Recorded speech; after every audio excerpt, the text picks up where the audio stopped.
Then, before, actually yesterday I promised to explain or discuss, to really get to the hardcore as to how things are really mind only, right? But first I think maybe we go through the text a bit. Written with that, 132. And then the explanation. So this is from the commentator. 132, number 1, 2, 3, they're all the explanations, the commentary. And then we go to the next text. Where is it? Okay, I think it's on 137, second para. Yeah. So those indented, they are the further commentaries, you know. It's not the root text. So I don't want to go through these indented parts. You can go through them and for your own reference. Now, the second para of page 137. Since there are these different interpretations, one should hold whatever is most appealing. Proponents of an equal number of subjects and objects are of two types. Those who assert 8 consciousnesses, the Chittamatra, although there are different ways of classifying, one of which is according to their mode of analysis. So we have one following the scriptures and one following the reasonings. Chittamatra following the scriptures and Chittamatra following the reasonings. Chittamatra following the scriptures, they believe in eight consciousnesses. So what are they? Proponents of the equal number of subjects and objects are of two types. Those who assert 8 consciousnesses. So those who assert 8 consciousnesses belong to the one following the scriptures. 8 consciousnesses, what are they? The 5 sense consciousnesses. We know them, right? Plus a mental consciousness, the 6th one. Say you keep your eyes closed, and then when you think about the flower, still you can think about the flower, although there is no contact between the flower and your sense consciousnesses. However, mentally you can connect to it. So that mental or that agent which thinks about the flower, even while your eyes are closed, that is the mental consciousness, right? And you all know so clearly that the mental consciousness exists, or you are simply believing in it. Do you really know that the mental consciousness exists? Or you simply believe? Just as we believe that, prasangika, everything is mentally imputed. Nothing existing objectively. But in true sense, we don't really adhere to that belief. My question is, the mental consciousness, does it really exist? Do you really feel that? It exists to me as much as it does my visual consciousness, because if I close my eyes, then I have the... Exactly, yeah. Got it. So, of course, when it comes to the profound topics, such as emptiness and so forth, this is quite challenging. Otherwise, the rest of the things, as you go along, you have to at least get a feel of it, that it is true, instead of simply imitating, like what I'm doing, So, you're not supposed to simply imitate. Rather, really get a feel of it. That's it, that's true. Or the mental consciousness, that's truly existent. That's truly existent aside the 5 sense consciousnesses, So this is really very important. Okay, next. Then what are the 2 additional things? The afflicted mind and the mind basis of all. Or in Sanskrit, the mind basis of all is referred to as Alaya Vigyan. Okay, I think this is quite important, important to explain. It's quite interesting as well. It's quite interesting. So I think this explanation will open, the possibility of our understanding that things are mere mind. Say, imagine there is, there is a vast ocean. Just imagine, take your mind there, along a vast ocean. And then, at one point, there is, there is the waves of the ocean formed, right? So when does the waves form? When are the waves formed? When there is, wind. The wind, currents, So the waves are formed. But whereas when the wind subsides, when the winds subside, what happens to the waves? They will also disappear. They will also go back to the ocean, right? Okay, now imagine, right? This Alevigyan, or the basis of all consciousness. So what truly embodies each of the sentient beings is this mind known as the Alevigyan, right? So what is this like? Imagine this Alevigyan as vast ocean, deep and vast ocean, right? So what happens is that when there is the wind blowing, depending on the strength, the power of the wind, the waves, different shapes of the waves are formed. Are these waves the ocean? I see, these waves are ocean. These waves, simply the wave, is that the ocean? This is part of the ocean. Yeah, this is a part of the ocean, but it's not ocean. Don't say there is ocean. Right? Okay, don't say there is ocean. Okay, so what happens is that when there's a very strong wind, tempest, then there is huge waves formed, right? And what is underneath that ocean? Is that in turbulence? Deep inside the ocean? No, it's still calm and quiet, right? Calm and peaceful, deep inside. But what's happening on the surface? There's a turbulence happening and different shapes of waves, sizes of the waves formed. Okay. What will happen when the winds calm down? Again, these different, the waves and these things, they'll go back into the ocean. Right? Likewise, our mind, particularly this eighth one, Alevigyan, or the basis of all consciousness, So this mind is given the analogy of a vast and deep ocean.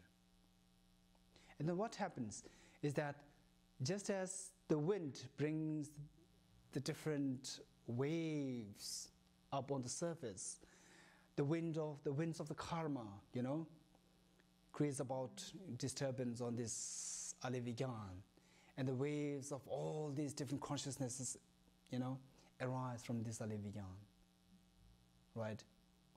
So what is there, in true sense, is just this Alevigyan. And this Alevigyan, when we are alive, what happens is that we are in the force, we are being directed by the force of karma. There is a wind blown. Because of which, then it's like you wake up from it, and then all different consciousnesses, the five consciousnesses, mental consciousness, and everything simply come out of that, And because, we have this eye consciousness, then you start seeing the shapes, the colors, and because of you having this ear consciousness, you have the sound coming.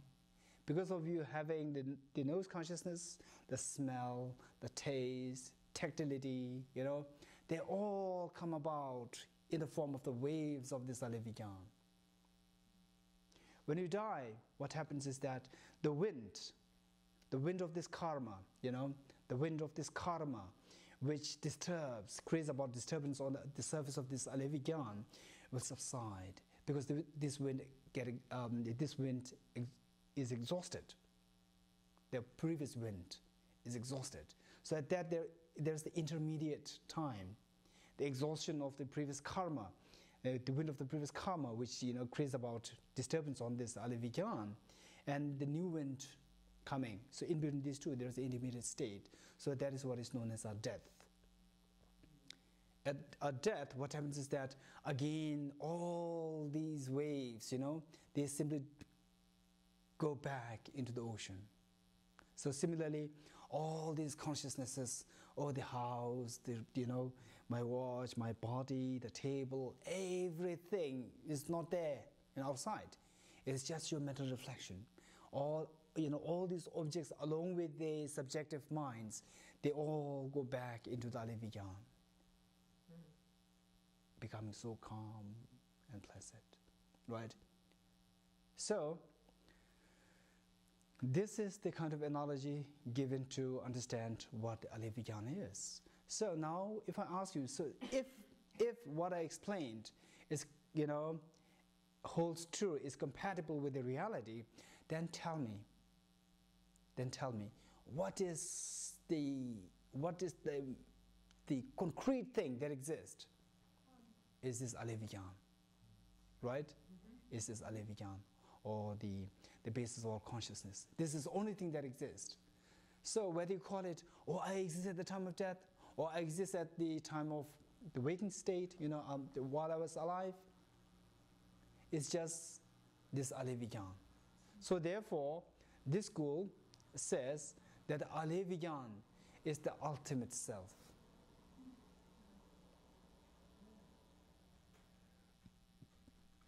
Right? This alivigyan is the ultimate self. So if I ask you, what is the illustration? What is the final illustration of the self or the person? Then you say, my alivigyan. My alivigyan. And then each one of us has our own alivigyans, right? Okay. So this is what is referred to as the eighth consciousness, alivigyan, or the basis of all consciousness, right? So now look, from that perspective, it's quite true. So basically what we have, whether you are still alive or whether you are dead, in all cases, there's this alivigyan. And then what happens, what is the difference? It is on the basis of this alivigyan that you describe yourself as dead or you as alive, Yeah. So when are you described as dead? When this alivigyan, when all the manifestations, the waves of the alivigyan, they simply go back to the alivigyan. Alivigyan becomes so calm, even on the surface, not only the depth, even on the surface it becomes so calm. At that point, all the grosser levels of the mind simply dissolve. All grosser levels of mind, they are like the waves formed, on the deep ocean, the surface of the deep ocean. So, at the time of death, what happens to our eye consciousness? When you're dying and when your body is being cremated, are you saying that, oh no, don't burn me? You say that? No, you don't say this, because your sense consciousnesses, they all dissolve. Dissolve into where? Into this alivigyan. It's already dissolved into this alivigyan, right? So at that time, when everything simply dissolves into, this vast ocean of alivigyan, it is what is referred to as death, that state, right? And then again, the next life, again the next wind will blow. What is that next wind? The next wind, or the next wind of the karma, the next karma, which is going to determine your next life. That will start blowing, and again new, waves will be formed, and next birth is taken. Right? Okay. How about enlightenment? Are there still waves? I say it again. At the time of enlightenment. Enlightenment. The person reaches enlightenment. How about the Alivigyan. I see. Okay. Very good question. Very good question. Actually, what happened is that it is this alivigyan. It is this alivigyan which characterizes someone as a sentient being. Right? So because this is alivigyan from which the waves come about, and again the waves go back. So when you achieve Actually, this is quite a serious debate, quite a serious question. This is discussed in the debates. At the time of Buddhahood, this Alivijnana is transformed into a divine, pure state of mind. So from where, originally the Alivijnana simply depends on the karmic force, for letting it manifest the waves of the other consciousnesses. But then at the time of the Buddhahood, so this Alivijnana, the Alivijnana which is characterized by the karmic force disturbing, causing turbulence on the surface, that is ceased. Because you have already terminated all contaminated karmas, right? So that then becomes something which can pervade. It's not something that, when the karma influences you, then the waves forming. It's not like that. So there, this mind, the Alivijnana, which gets transformed into the Buddha's omniscient mind, which can get access to all phenomena simultaneously, right? So there is no wave forming. Still getting access to every phenomena as, as ordinary beings do. Yeah. Okay, this is about the eighth consciousness. Then we have and those who assert six consciousnesses, and there's one group of the minority school, the follower of reasoning, who simply believe in the six consciousnesses as as most of the Buddhist tenet systems, as do most of the Buddhist tenet systems. What are the six? The five sense consciousnesses and the mental consciousness. That's it. Okay. It is said that false expectarians are of two types: tainted false expectarians and non-tainted false expectarians.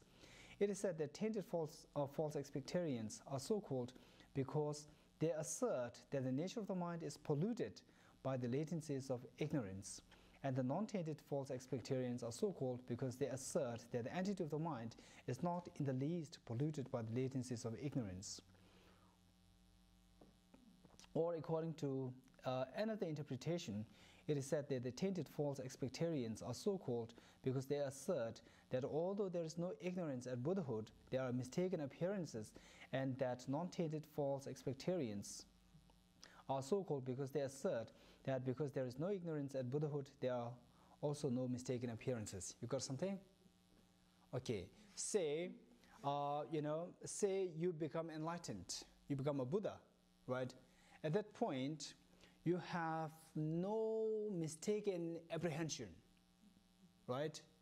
No mistaken engagement into the objects. However, in terms of the appearance, right? In terms of the appearance, one of the tainted false expectarians believe that even the Buddha, even after achieving Buddhahood, although there is no mistaken engagements into the objects from the Buddha side, but on the appearance level, there can be mistaken appearance happening. And whereas the the untainted false expectarians, they believe that no. Once you become enlightened or Buddha, at that point there is no taint even on the appearance level, right? So this is quite important. When a mind engages into the object, actually there are two activities happening, two activities happening. One in terms of this, one from the point of view of the subject, and the other from the point of view of the object. So what is that? When you speak about, I saw that object, which means you are speaking from the point of view of this subjective, function. You're perceiving the object. When you say, the object appears to me, it is the object's function in relation to the object. Appearance.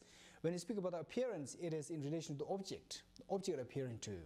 Say, when I open my eyes, then it's not that, I don't want to have the appearance of this clock. I simply want to have the appearance of this table. There's no choice. It'll simply appear to you. right? Whereas there is a choice in you whether I want to focus my mind on the clock or on the table. There is a choice. So that is subjective, you know.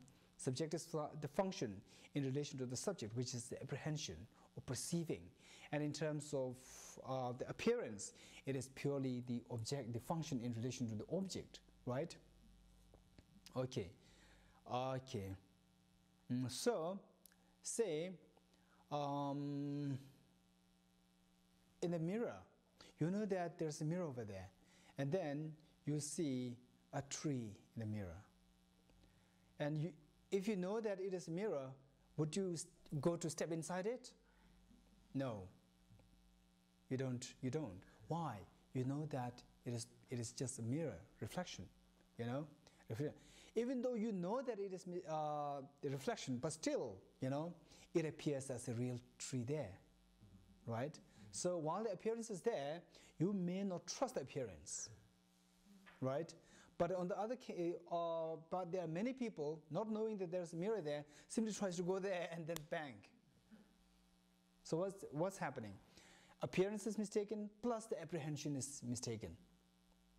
You know? You got it? Okay. So, what I mean to say here is that in the case of the Buddha, although the appearance can be mistaken, but in terms of the apprehension, there is no mistake, right? So this is what the tainted false expectarians believe. Okay. Then what? Let's read the same passage again. It is said that the false expectarians are of two types. Tainted false expectarians and the non-tainted false expectarians. It is said that tainted false expectarians are so called because they assert that the nature of the mind is polluted by the latencies of ignorance. So this quite tallies with that. So see, even after achieving Buddhahood, you know, when you have the appearance, faulty appearance, what does this indicate? It indicates that deep inside your mind there is a pollution, right, which cannot be eliminated altogether. So even after achieving Buddhahood, you have this false appearance. One, and the non-tainted false expectarians, no, this is not the case. So when you achieve Buddhahood, there is no, your mind is so pure, it's not tainted by pollutants. As such, even on the appearance level, there is no false, there is no, faulty. It is not faulty. Then, it is said that the tainted false expectarians are so called because they assert the nature of the mind is polluted by the latencies of ignorance, and that non-tainted false expectarians are so called because they assert that the entity of the mind, the true nature of the mind, is not in the least polluted by the latencies of ignorance. Or according to, so different way of putting it is said that the tainted false expectarians are so called because they assert that although there is no ignorance at Buddhahood, there are mistaken appearances. And the non-tainted false expectarians are so called because they assert that because there is no ignorance at Buddhahood, there are also no mistaken appearances. Okay, let's go. Further, proponents of mind only can be divided into two types: followers of scriptures and followers of reasoning. The former are followers of Asanga's 5 treatises on the grounds, and the latter are followers of Dharmakirti's 7 treatises on prime cognition. So the difference between Dharmakirti's approach, his treatises, and the Asanga's treatises is quite quite dramatic, because Dharmakirti's one is more emphatic on reasoning as to how logic works. On the basis of that, then establishes enlightenment and all these things. Asanga, of course, he also resorts to logic and so forth, but the emphasis is less as compared to Dharmakirti's. So the one who Chittamatra is following Dharmakirti, Dharmakirti's 7 treatises, they are the follower of reasonings, and the ones following Asanga's 5 treatises, they are the follower of scriptures. Okay. Then next, why are they called proponents of mind-only school? They are called proponents of mind only and proponents of cognition because they propound that all phenomena are of the mere entity of the mind.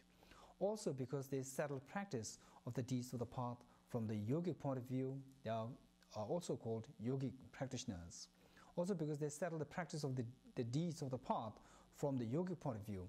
So this, more to do with the profound practice, yogic profound practice, that they blend, they view with these profound yogic practices, that they are also known as the yogic practitioners. Okay, now I think this is the point where we need to discuss. It says that they are called proponents of mind only and proponents of cognition because they propound that all phenomena are of the mere entity of the mind. Okay, so last time I remember telling you that when you really try to understand the particular views of these different schools, instead of simply trying to collect information, try to really be there, try to be in it. So, so far, did we ever go look for any reasons or any ways by which to gain some understanding of as to how things are mind only? Did we do? Not yet. I see. I see. Yeah. I think 7 or 8 questions. Yeah. Okay. So at the same time, I remember telling you that, we have to work jointly. Okay. Say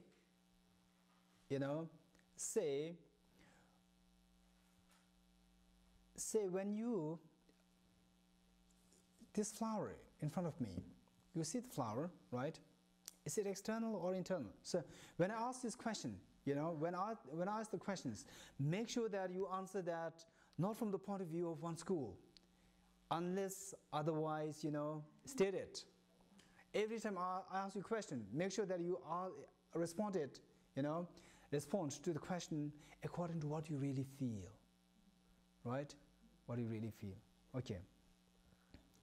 The flower in front of us, is it, is there a gap between you and the flower that you are seeing? Yes, right? But what is that flower? Is that existent or not? Does it exist? Yes. It's not illusion. No, it's real, right? So how would you characterize, how would you define, or how would you explain to me that there's a real flower over there? Look there. Huh? I'm saying look there. Look there. Okay. Say, the object that you are pointing to as something existent, and especially something which is external to you, something which is, away from you. So that object, if you think carefully, it can be understood in 2 ways.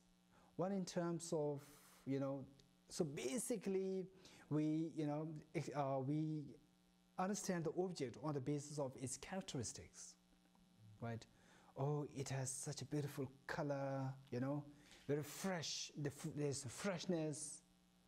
There's, a bright color, and also nice smell, and the shape, Okay, so far, from distance, you can say we don't smell it, right? And we don't touch, we don't taste it. So simply we enjoy what? The color and the shape, right? The freshness, I think the freshness, that is to do, from both sides, the color and the shape, right? The freshness, we enjoy the freshness and the color and the shape. Okay. So the cat say it is very beautiful. It's so nice, right? But last time we did mention that the qualities that we see in something is relativistic, right? Say if you see really more fresh, a fresher, more fresh flower than this, with more varieties of colors and shapes and so forth. When you look at it, it's just nothing, right? So there, your sense of, the beauty of this flower is lost. And whereas, if you have been always seeing just drooping flowers, withering, then you look at it, it's so fresh, right? So from these three, frame of references, we see that it's just a relative phenomena, And particularly, last time I did mention to you about this experiment, the three waters, right? So by doing so, we see that the characteristics that we assign to a particular object, although the characteristics appear to us as though like 100% from the object side, but somehow we come to know that they are our own mental imputations. Now tell me, right, in terms of the freshness, it's relative. Relative means that is how our mind imputed, in relation to some other objects. It's not something 100% from the object side. So what, so the beauty of the flower, the freshness of the flower, and all these things, they're so relative. It's not something objective over there. So it's just mind only. It's just your mind. Are you happy? I'm sure you're not happy. Now you should be, more skillful in asking me one question. What next question would you come up with? Is there any substance to it? Good, this is next question. So actually, in my monastery, I think say like 10 years ago, 10, 15, 14 years ago, there's one monk, a junior monk, and he was asking me, well, I know all these characteristics, they are mentally imputed, but still there's something over there. So this is what Christina is saying. Is there any substance? This is the question. Yeah. So, do you believe, while knowing, at least on the intellectual level, if possible, we should do the experiment, that water experiment, and then you will have that experience on from deep within, on the experience level, you will understand as to how these characteristics are, mentally imputed. So, say you understand this, that the characteristics, they are all mentally imputed but in relation to, some other objects. While knowing that, do you still believe that there's something over there? Yes. What is that? What? Okay, good. So the basis of all these characteristics, the flower, whether you call it a very ugly flower or a beautiful flower, or today is so beautiful, tomorrow it's going to be withering, still there's a flower over there, right? So that flower, that basis. Okay. That flower, is this the color of the flower? Is this the shape of the flower or what? Yes. What? The color of the flower and the shape of the flower and the flower. No, I'm just asking you. The one that you pointed to as, the substance. The flower as the substance, the basis of all these characteristics. Now you should be really be confident. Be confident in what you're asking. Don't trust me again. Be confident, right? The flower, right? So the flower is the basis, the beauty of the flower, the freshness of the flower, and so forth. They are the characteristics of the flower, the color of the flower, and so forth, right? So now you said that, okay, all these characteristics, they are mentally imputed, okay, let's say, but still I'm not happy to say that the flower is mentally imputed or mental projection. It's something is over there. The basis of all these things, you may call it the substance. And then what is that substance? You said the flower. My next question. Is that flower seen by your eyes or seen by your ears or simply mentally created? Eyes, right? eyes, do your eyes have the capacity to see the sound? No. Why not sound? Yes, the sound is something which can be perceived or which can be understood by the ear consciousness. So, something which is perceptible, which is known by the ear consciousness is known as sound. And something which is known by the eye consciousness is known as what? Form. Flower? Form. Yeah, good. Form. Something which you can see by your eye consciousness, it is form. Something which you can, understand by your nose consciousness, smell, and so forth, right? Okay. Now look, be confident. What is that form? The form, you see your eye consciousness can see the table, can see the flower, can see the light here.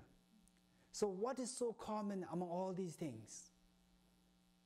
That your eye consciousness is, or which is only seen by the eye consciousness and not by others. What is so common? Which form? Something material. So even the taste has material. Yeah. So something which is common only to the among the objects of perception by the eyes, and not common to the others like sound and smell and so forth. Good. Shape and color. Good. Right? Okay, now be confident, maintain your confidence. Now we are, refining your understanding. So, if you say that the flower is there, which is so external, my next question, what is my next question? Make sure that you have all these questions so clear. If possible, you should write down each of these questions systematically. The next question is that flower seen by your ears or by your nose? No. Why not by your ears? Because, only good. So the ears has nothing to do with shape and colors, right? So the shapes and colors to do with the eye consciousness. This is your response. My next question, this flower, is it a shape or is it a color? Because this is what you're seeing by your eyes. Both, this color as well as shape. If neither, it's a basis which can have more characteristics. So amongst which? So what is that? So this means that you are not seeing the flower. You are seeing simply the characteristics. I am seeing the flower by means of its characteristics. So this means there is no flower. There is a flower. No, you are not seeing the flowers. You are seeing only the characteristics. Or you mean to say that the flower is, still there is the flower, but it is, it comes into being by dependence on these different characteristics. You agree? Yes. Be confident. Yes. Yes. Now look, if these characteristics on the basis of which the flower is described, if these characteristics are unreliable, the flower is also unreliable. You agree? Not necessarily. Still there is something. Still there is something. Still there is something, even if I cannot articulate, still there is something over there. It's the same thing with the emptiness and the table, right? Okay, whatever is the case, still you say that, still I'm not happy, Even if you are trying to convince these things, we have no answer, but still I'm not happy, We see something over there. Okay. Next question, right? What made you think that there's something over there? There's something over there. There's something over there. What made you think that? This valid mind we have. Okay, good. I saw it. valid mind, eye consciousness. Okay, be confident, right? So you are saying that it is my eye consciousness which tells me that there is something really over there externally. Is this it? Is this it? Not really. Because, I mean, it's not just because I see the flower, but I also see that I can touch it, I can, so it's not... Okay, good, good, good, very good. But can you touch it? I mean, I can't, from here I can't touch No, that. but Okay, yeah. Very good point. No, so she's really trying to, challenge. Very good. Okay, so she's saying that it's not just my eye consciousness which decided that. You know, there are other consciousnesses as well which decide that. What like? Like the touch. And what? Smell. And the taste. And what else? And sound. Right? All these things. Okay, what else? Are you happy now? I have just... But we need the mental consciousness in there too. Mental consciousness, it's like, Take all that information. yeah, simply collects the information. So the mental consciousness, very interesting point. The mental consciousness depends on the sense consciousnesses, right? So actually the the ones who got the information first-hand information is the sense consciousnesses. Okay, now I've included all the 5 sense consciousness. Christina, are you happy now? You're happy? Okay, so this means ultimately what made you think that there's something over there, so substance, so solid over there, is what you relied upon the 5 sense consciousnesses. Is it? Yes. Yes. Okay. So far so good? Next question. So what happened to the mental consciousness then? Mental consciousness is quite okay, so that we can deal later. Okay. It's easy, yeah, it's much easier, much easier. So once you're able to, prove that these eye sense, even these sense consciousnesses, they're not reliable, then the one who works on the basis of, the information collected by these mistaken consciousnesses can be easily refuted. Okay, now the next question. Be prepared. The next question. Okay. Say first, instead of dealing with all these 5 sense consciousnesses, first we deal with eye sense consciousness, as Kevin says, as Kevin said. We are looking from distance, so we don't get the opportunity to touch it, smell it like that. We simply see it over there, right over there, right? So from that perspective, we trust our eye sense consciousness, right? Okay. Be prepared. The next question. This means that our eye sense consciousnesses, this is the final deciding consciousness, as the other 4, We must include the other 4 for Christina, otherwise she's not happy. Yeah, okay, now the next question. Eye sense consciousnesses, some of you need to put glasses. I don't put glasses, right? Which means that the eye sense consciousness depends on other factors to arise, right? Yeah, because if it was dark, I couldn't see that. yeah. So, good, look. Okay, good. So, which means that our eye sense consciousness depends on our eyeball, the quality of our eyeballs as well. Yes, no? Yes. Eye lenses, it depends on the quality of the eye lenses. The more fresh your eye lenses, the eye consciousness is better, And now tell me, why, when you use the convex lens, it becomes larger? Because of the laws of physics. Physics, yeah, but this fact, right? So when you use the convex lens, through that you see the object bigger, right? So it's not just that you need to have a lens, but the difference in the thickness of the lens will also determine how you see the object. Yes, no? Yes. So if there's a difference in the thickness of the lenses, then there's going to be difference in the perception. Yes, no? Yes, right? Now look, we have the what do you call that? The eye lens. You know, eye lens inside the eyeball. Natural eye lens. Very thin eye lens, right? So do you think that in the case of each one of us, the eye lenses are exactly identical? No. Now don't, you know, make your sound smaller. Maintain your voice. Right? The eye lenses that we have, you know, they are not exactly identical to one another. You agree with me? Agree. Okay. So because of the difference in the eye lenses, we have difference in the quality of the eye consciousnesses. You agree? Yes. Okay. So depending on the thickness of the eye lenses, you also see the difference in the sizes and the colors and so forth. And the clarity.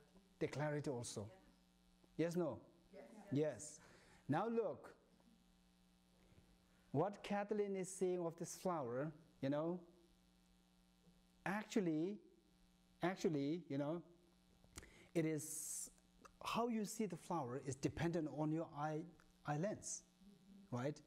So you see it in one way, and Kevin see it another way, because of, you know, his eye lens being slightly different from yours, right?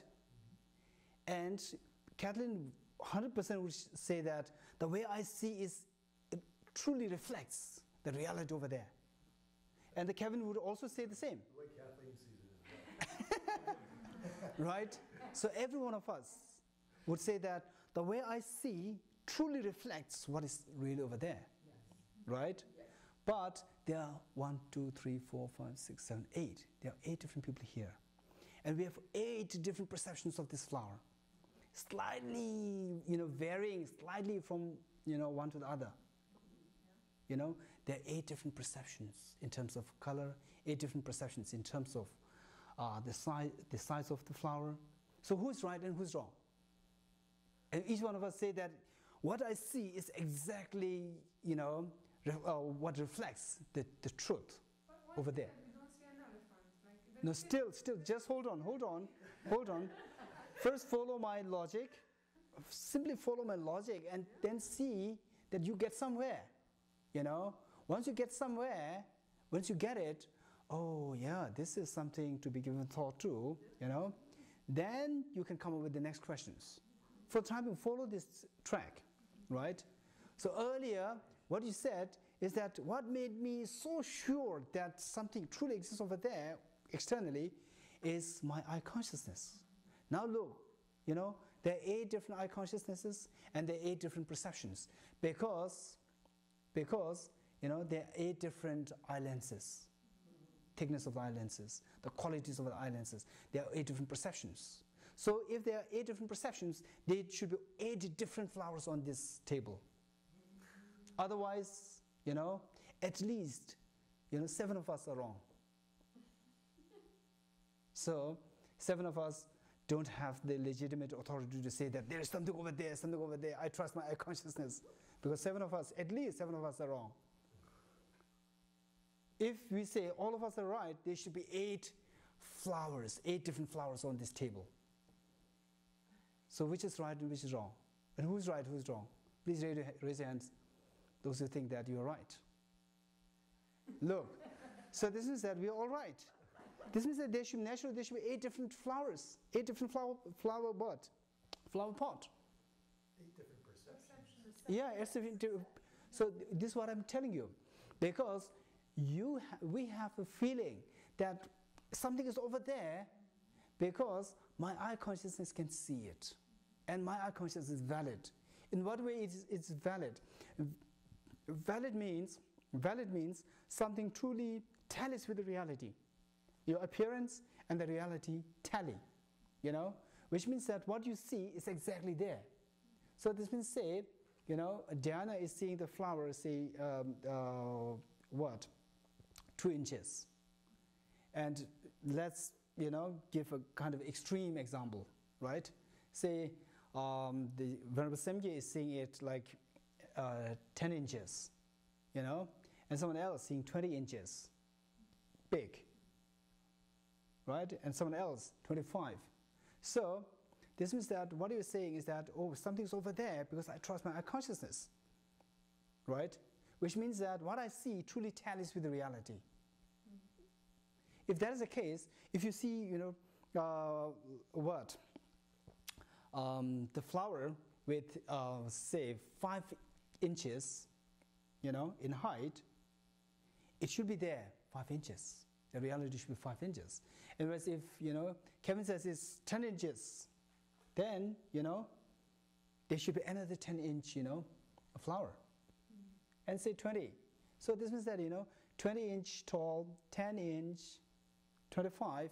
So this means that there should be 8 different flower pots there. Because what you're seeing is this one, this size, and another one seeing a little bit bigger, and another still bigger like that.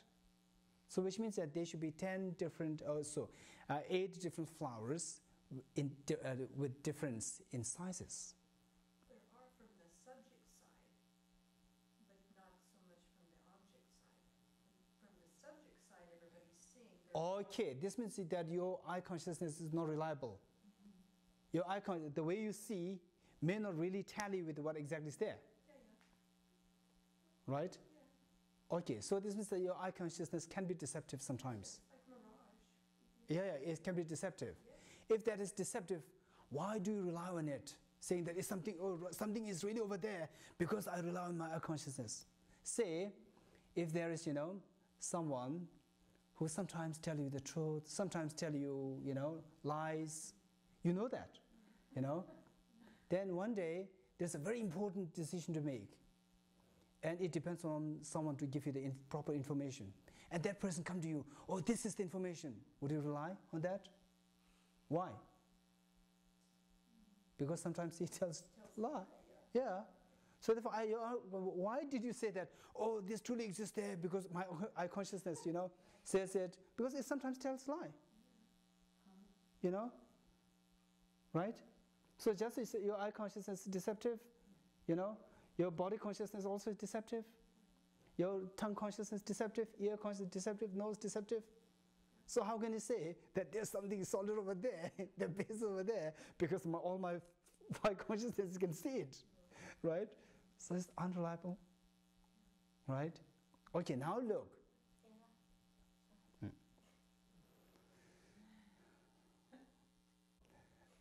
Very good, yeah.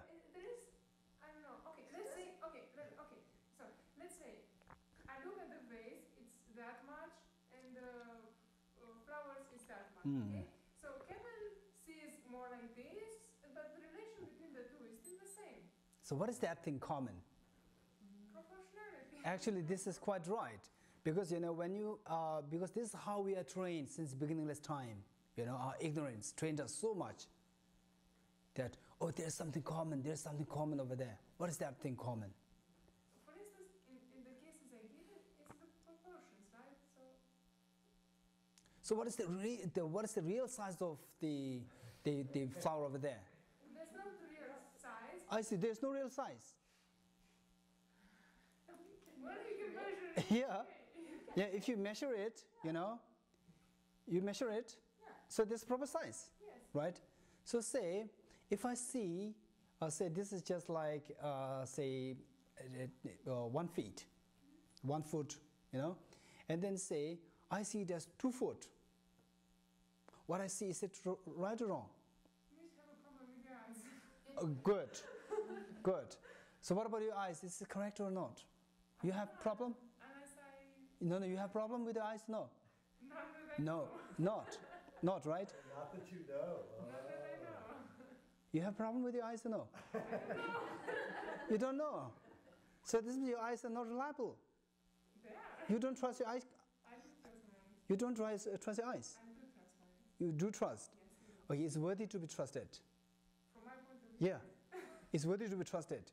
What do you mean by trust? Reliable. What do you mean by reliable? The perception and the reality tallies. Right. Right? Okay, so if you see it 2 feet tall, the reality should be 2 feet tall. right? Yeah. Right? Right. Okay, so now look. So make sure that the questions that I asked you in a progressive way, you must be able to maintain that.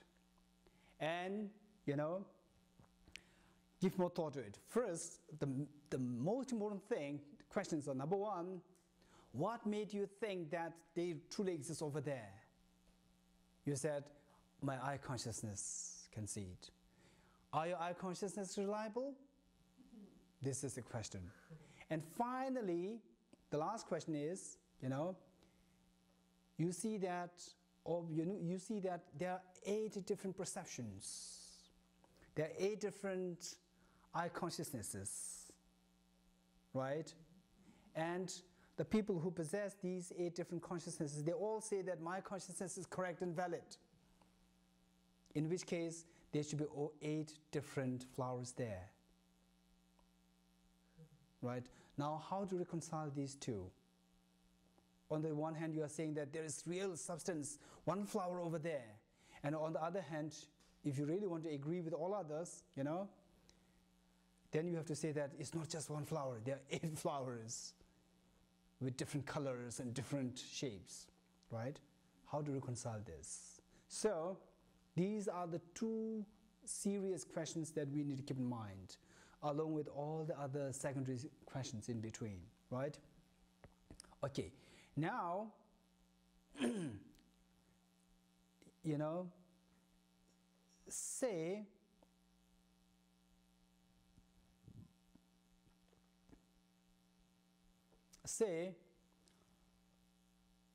you know, we have imagine, I don't know, you know, just imagine. What's the flower right now here? Is yellow, right? So say, Kathleen, since birth, what we see as yellow, she has been seeing as blue. No, okay. So right from her birth, what we see as yellow is what she sees as blue, you know? We don't know which is defective. Our eye lenses or Kathleen's, we don't know which is defective. However, her mother and her parents, you know, taught her that, oh look, this, what she's seeing is a blue. And then the parents say, oh look, this is yellow. Said yellow. And she say yellow. Every time she sees blue, she'll say yellow. This is what she has learned. Right? Then she looks at here and she sees blue. And she's, what's the color of this? And she says yellow. And we say it in our own ways and we say it's yellow. You know? So we agree in terms of our discussion. But in real sense, you know, we perceive it just the opposite way. And yet, the only means to see whether whether we see the same thing or not is by discussing. When discussing, we, you know, use the same word. Oh, there's yellow over there. Actually, she's seeing blue. And maybe, you know, Venerable Samkhya is seeing it as red. You know? Red. And then say, oh, it's yellow. And she's also saying yellow. And we are also saying yellow. We all agree.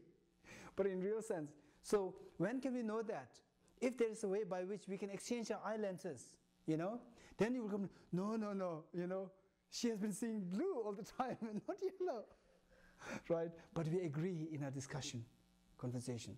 So even the conversation, agreeing on the conversation level is not reliable, right? Okay, so now look. Now, because there is a difference in our eye lenses, there's difference in our eye consciousnesses. Because there's a difference in the, you know, the bodily sense power, we have difference in the bodily sense consciousnesses. Likewise, ear consciousness, nose consciousness, tongue consciousness, right? So we see that, you know, we see this, you know, whether we call it the same flower or whatever, we have 8 different perspectives, different perspectives, right? So you think that what you see reflects the reality. And the other one also strongly feels that. So if you say that if you take everyone, you know, everyone as true, then the only thing to say is that, you know, we have 8 different flowers there. But this is not right. We see just one, you know. So if we say everyone is wrong, again, you know, it's not good. So how to reconcile is to say that, oh, you are right in your own way. I'm right in my own way. She's right in her own way, like that, you know, which means that there is nothing really over there. It is how you perceive and how you deal with the world according to your own perception. That's it. There is no external over there. So this is the best way to resolve a problem. Why not say that there is something over there, but we perceive it, there are 8 different perceptions? Still very good. This is the question that we needed. But we need to work with all these logics that I've given over and over and over again. Then gradually it will get untangled, you know. Don't expect that happening overnight. But you know, when I ask the questions, you got stuck. You know? Are there 8 different flowers? There are 8 different perceptions. 8 different The perceptions. same flower. Okay, you trust your perception, or your perception is right or wrong? I trust my perception. No. My question is, your perception, is it right or wrong? Yes. It is right. Yes. What does it mean by your perception is right? That is There's no gap. No. Be very straight. What does it mean by your perception is right? Tallies with the reality, which means the way you perceive should represent the reality. Yes. Right? Right. Okay. So, and what about Kevin's? Same. Yes. So there are 8 different perceptions? No. 8 different perceptions? Yes. Yes. So there should be 8 different realities? No. Because, you know, they are all valid. No, they are all not valid? We say that They are valid or no? they are valid. So at least what you should be able to do is that you should know where you get stuck. I don't want, you know, I don't expect you to, you know, once you come to know your loophole, once you come to know the loophole where you get stuck, it's not that the understanding immediately flashes. It doesn't happen like that. But at least you should know where you get stuck. Right? Once you know where you get stuck, then you give more thought to it. Give more thought to it. And then think of how to reconcile, how to free yourself from this loophole. Right? So then you will come to understand that, oh no, gradually it happened gradually. I told you last time, for example, alcoholic, you know, a person who is alcoholic.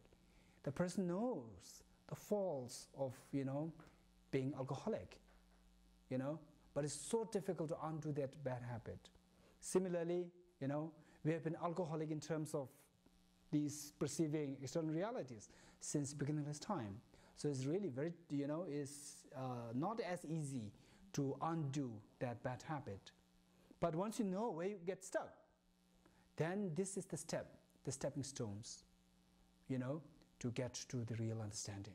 So because it is foolish on your part to remain always get stuck while knowing that you get stuck somewhere, right? You have to think of escaping from it. So for that, then I told you, what did I say? To escape from this problem. Know where you get stuck. No, the way everybody there. Either you have to say that everyone is right, and there should be 8 flowers, but this is untenable, right? Or the another possibility is that if you are right in your own ways, Yes. right? You are right in your own ways, and there is no, which implies there is no real flower over there externally. It's just your own perception.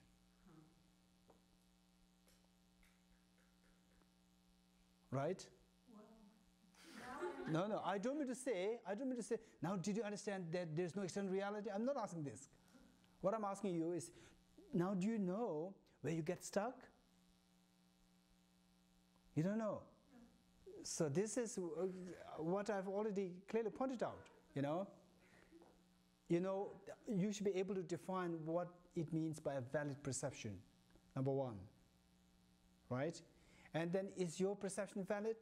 If you say yes, others' perception as well should be valid, which means there should be 8 valid perceptions, which means there should be 8 different realities, but this is not the case, you know. So you should be able to know where you get stuck. So once you know that, then you think of how to possibly, you know, free yourself from this problem. So we came to two things. One is there were 8 flowers because there were 8 perceptions. 8 valid perceptions. 8 valid perceptions. Well, Or everything is just one's own mental creation. We're all just right from our own, you know, in our own ways, which means that, you know, you work on the basis of one's own perception. But what prompts all 8 of us to say, there's a flower there? I mean, we're not saying there's an elephant there. Or I see. Say, we are all suffering from jaundice. Say, we are all suffering from jaundice. What prompts us to say that there's a white paper there, my yellow paper there? Yeah. You know, similar our ignorance. Why don't we see just papers? Sorry? Why don't we see just papers then? instead of a flower? that looks like wood to me. No. So actually, look. This is quite a serious thing. But we actually, you know, what you said is not what you said, where you got caught up earlier. That what is that flower? Is that shape or the color? Then you know, you didn't have a concrete thing. So then you said that, oh, it's something with the characteristics, the color and the shape. So you already, you know, it's not something that understanding really kind of sparkling in you, but something leading you towards there. The flower, there's no real flower over there. It's just the characteristics, you know. On the basis of these characteristics, then you describe flower. It's not that you know, understood it, but you were compelled, you know, to say that. So these are actually ways, you know, when you feel a little bit unhappy, you know, not easy to answer it so confidently. So every time I said, be confident. But as you lose your confidence, which means that you're losing confidence in the concreteness of the external reality. Right? Okay, so I was about to say something else. Okay, say, you know, you're dreaming. You're dreaming yourself with your parents. You know, you say you're so happy, right? And in your dream, in most of the cases, but by the way, tell me, in your dreams, did it ever happen that you come to realize that you are dreaming? Yes. Always? Sometimes, yeah. But when you don't realize that, what was that dream like? So real, right? So real. Okay, you got it? Now say we are having a shared dream. You're dreaming, Kevin, you're dreaming, you know, in your own ways, and every one of us dreaming in our own ways, but we are dreaming to be in this meditation hall, each one of us, simultaneously, right? And then in your dream, you are discussing with all these things, the other people, right? So, when you wake up, we all describe the same thing. We all describe the same thing. Oh, we had such a wonderful, you know, debate about the debate about the minority school view, and everyone said, yes, yeah. And I was debating with you. Yes, I was also debating with you. Yeah, you're right. So, you know, we just had the same shared dream.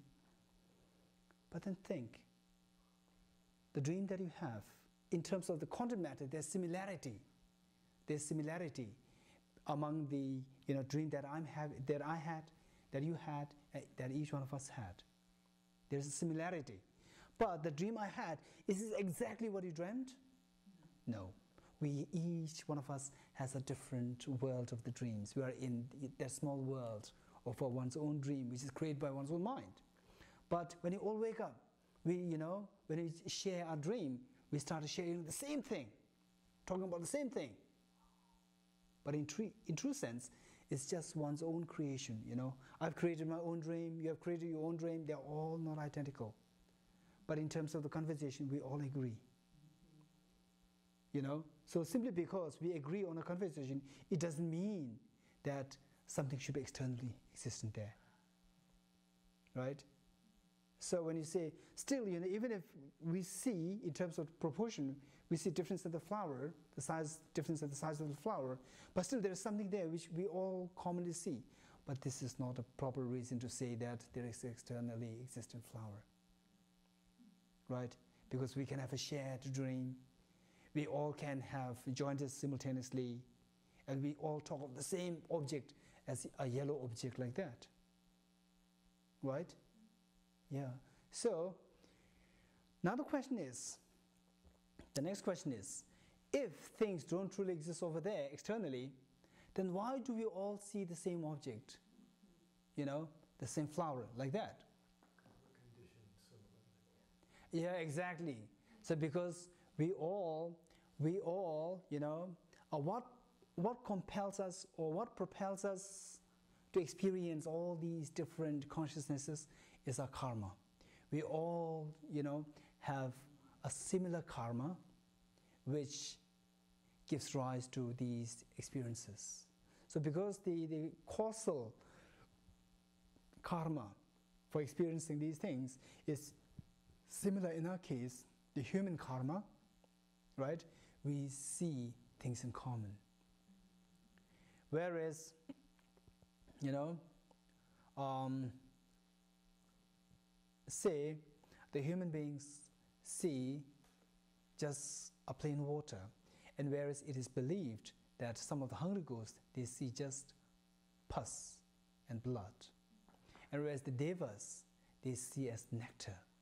They drink it and it functions as nectar, and human beings drink it, it functions as just plain water. And the hungry ghost realms, hungry ghost realms, the hungry ghost, they drink it, it just functions as pus and blood, right? So this is how, you know, our karma comes into play. So those beings, you know, so we are all human beings, which means that the karma that propelled us this birth is very similar in our case, you know, the karma to propel into the human lives. So because of which they are similar in some way, not identical, but similar, because of which we start seeing many things in common. You know, say,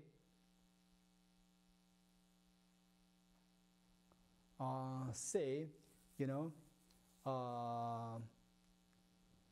everything is so green and wonderful sunshine, and you look at the view, and we all feel so elated and so happy, you know, to see that.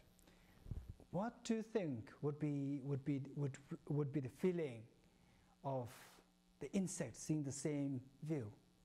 Is there kind of elation, you know, feeling of elation? Or the mosquitoes saying, "Oh, beautiful, beautiful scene"? Do you think? No, not at all. You know, and say, you know, say the human beings, the young ones, you know, they are attracted to each other. You know, the gender-wise attracted. And then someone who is really very young, you know, and, you know, attractive from the point of view of human beings, when you look at it, is almost like 100% really very attractive. And do you think that the dog who is sitting next to the person who is so attracted to that also feels the same? No, not at all, you know. So this is how the karma, because of the difference in the karma, you see the same object differently. Right? So, and the dogs and the human beings, again, they share, you know, the karmas to some extent, some kind of similarities, you know, because we are in the same world, you know. And there are some beings whose karma, they're drastically, you know, different, very different from that of the human beings. So where, you know, when we look at that empty place, there's nothing over there. but then there are what is known as the hungry ghosts. Here, some of the hungry ghosts, and Gandharvas. There are some beings, non-humans. They form their whole village and towns along the empty space that we see as empty. In fact, some people, because of the slight different, because of meditative states, meditative achievements, they could see, the whole value of non-human beings, the value of non-human beings. So, we see just it as empty, but others see something over there. So this indicates, a complete difference, total difference in the karmic propensities, the karmic power, the nature of the karmas of the human beings and those who are having a totally opposite, nature of the karmas. So we see that the reason why we see the same thing is because of our sharing the karma in terms of the nature, the similarity, having a similar karmas ripening. Yeah. So what next? We have 5 minutes. So, but look, give more thought to it. Give more thought to it, and then, especially as I said earlier, make sure that you know where you get stuck. So once you're able to free yourself from this disparity or from this inconsistency, then you understand the view of Chittamatra. And this is one of the keys. It is my personal speculation that the Chittamatra's understanding of the absence of external reality, although not so literally, but almost like 80% is required. Required in the sense that you have to take this understanding to prasangika. You take this up there, and then still you should be able to very tactfully still propose the idea that external things exist according to prasangika, while accepting, while gaining the understanding of the Chittamatras lacking external reality. Yeah. Yeah. Because we may think that, our view very much conforms to prasangikas, because we say there is external reality, and prasangika also says, there's external reality. But the way prasangika says there is external reality, and the way we think external reality exists, these two are just completely different. In our sense, in our case, external reality simply reflects a very solid, independent entity. Whereas prasangika, no, there's nothing existing objectively, simply mentally imputed. On the basis of mental imputation, then you simply speak about external, internal, these things.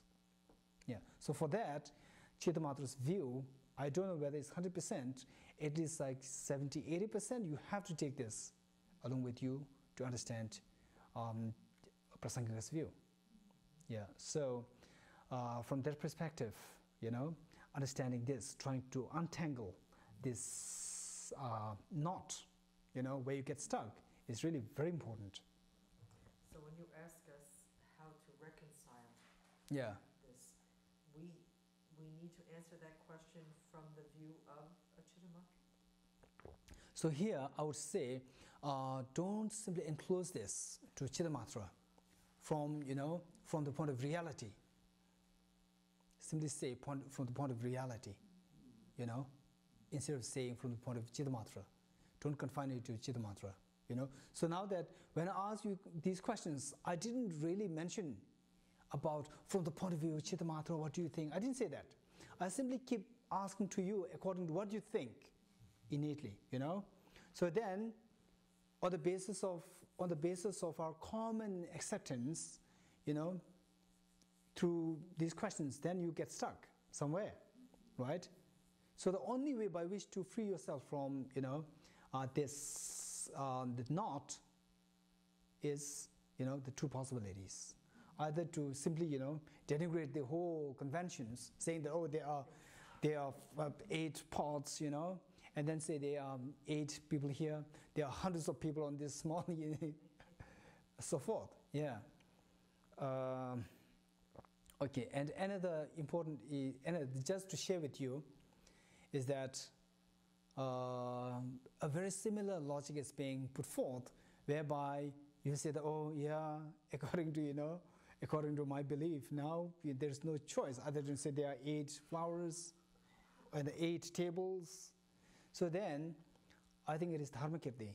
He then said that on just a single blade of grass, just a single blade of grass, you imagine, there are hundreds of elephants standing on this. Because according to this kind of thing, then you have to accept it. Because on this single grass, there could be one ant. One ant, he can sit on it. Whereas, some can see it because of the, in the magnifying glass, the size of rat, size of elephants, you can see that, right? So your perception, if that is right, then there are hundreds of people looking at it. So hundreds of different, yeah. So on just single blade of glass, can it withstand the weight of that amount of, elephants? Yeah. So this is it. One last question. Okay, in this connection, let me go to what Christina asked about the cause and effect. We'll do that and we'll stop here. So now, according to Chittamatra, last time we talked of 3 natures. 3 natures, right? So the 3 natures, don't simply think of them as, put in 3 different worlds. But think of them just with a single object.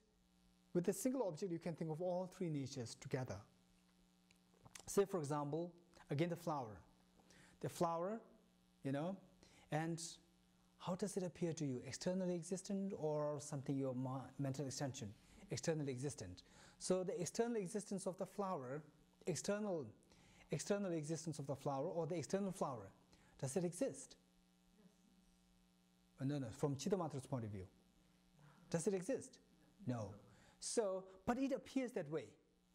It appears, it still appears to exist that way. So this means that while not being existent, it still appears.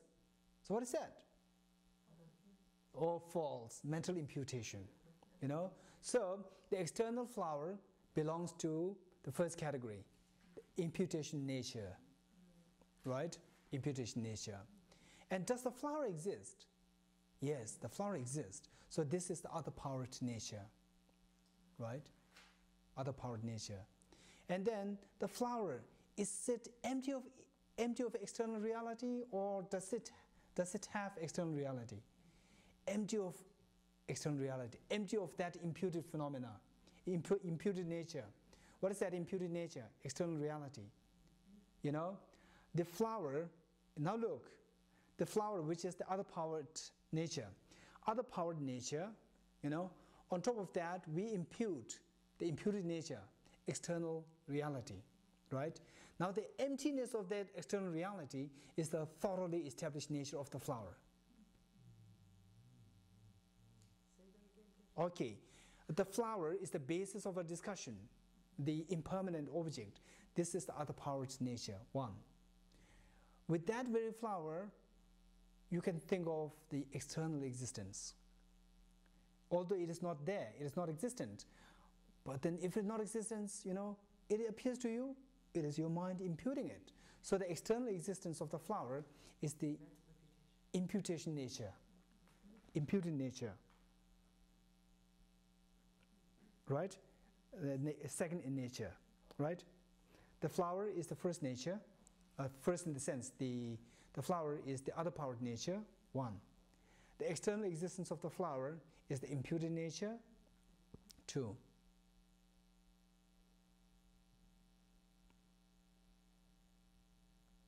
And the absence, the emptiness of external, the externality of the flower, emptiness of the externality of the flower is the thoroughly established nature of the flower.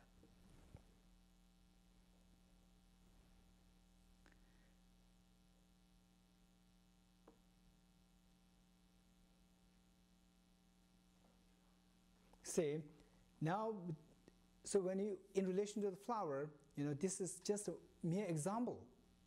Don't think that, imputed nature of the flower, don't simply always think of the external reality of the flower. You think about a golden flower. Does it really, is it made of gold? No. But this is what your mental imputes. So the golden flower is also imputation nature of the flower, right? Imputation nature of the flower. And then, what else can you think of? What else can you think of? Say, for example, the self, the person. What is the other powered nature of the person? Try to, think of in relation to the flower, the self, the person. What is the other powered nature of the person? The person itself. Yeah. The person itself. Be confident. The person itself. What is the imputed nature of the person? Oh, there are thousands of, just give me one illustration.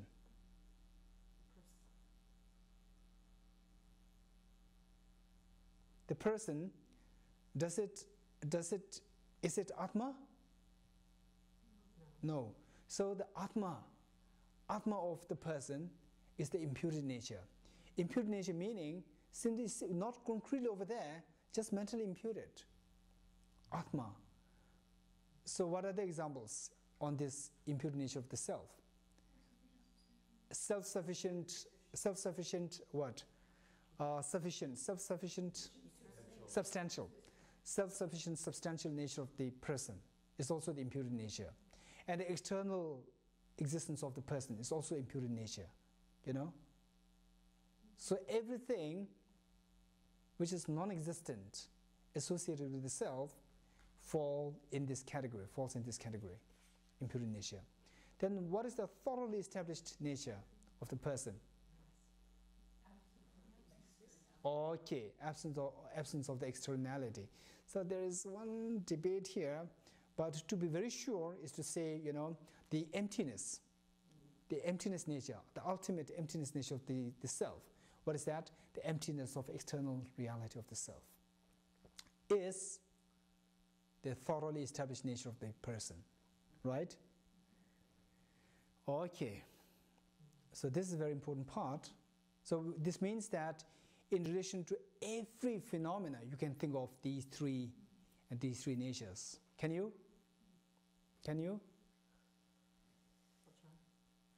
Okay. Yes. Okay, if you say yes, then my question is, the uncompounded space, or nirvana, say nirvana. So can you think of three natures in relation to nirvana? Nirvana, of course, is permanent, it's not impermanent. What is the other powered nature of nirvana? Well, it can't be other power because you said it was permanent. Yeah. So I say, and we already, there is a consensus that everything that exists should have these, should be spoken of in relation to these three natures. Nirvana itself. Okay, good. So, but we should be able to say that, everything can be spoken of in relation to three natures. Even the uncompounded space, all the permanent phenomena, for example, uncompounded space, although the uncompounded space itself is not other powered, but in relation to, when speaking about the three natures, uncompounded space is the other powered nature, of it. I'm lost. Okay, don't worry. Okay. Don't worry. So what I mean to say here is that, first of all, we should be able to say that everything can be spoken of in relation to the three natures. Number one, including the permanent phenomena, right? Okay. Then the qualm. This is why I'm saying qualm. The qualm is, what about the uncompounded phenomena, or what about the permanent phenomena? Better put it this way. What about the permanent phenomena? How can you speak of the three natures in relation to the permanent phenomena? Because the permanent phenomena, you cannot speak of what? You're going to speak of the other powered, right? Okay. How about valid cognition perceiving that permanent phenomena? Because the flower and the mind seeing the flower, these two are the same nature. These two are of same nature, right?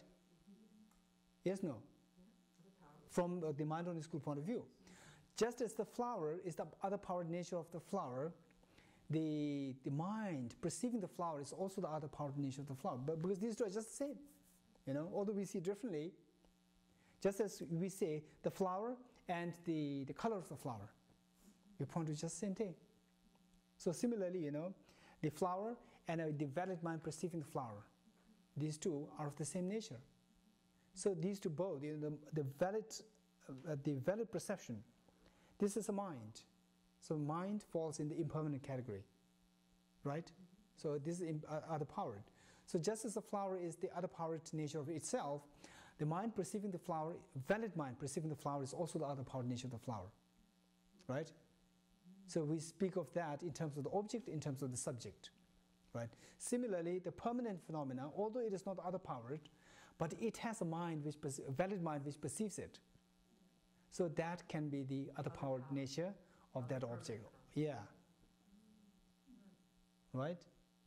Okay. And the permanent phenomena itself, say for example, there is a play going on, you know, drama going on, and all the actors or the actresses, they were small kids, right? And one is personifying a king. Is he a real king? No.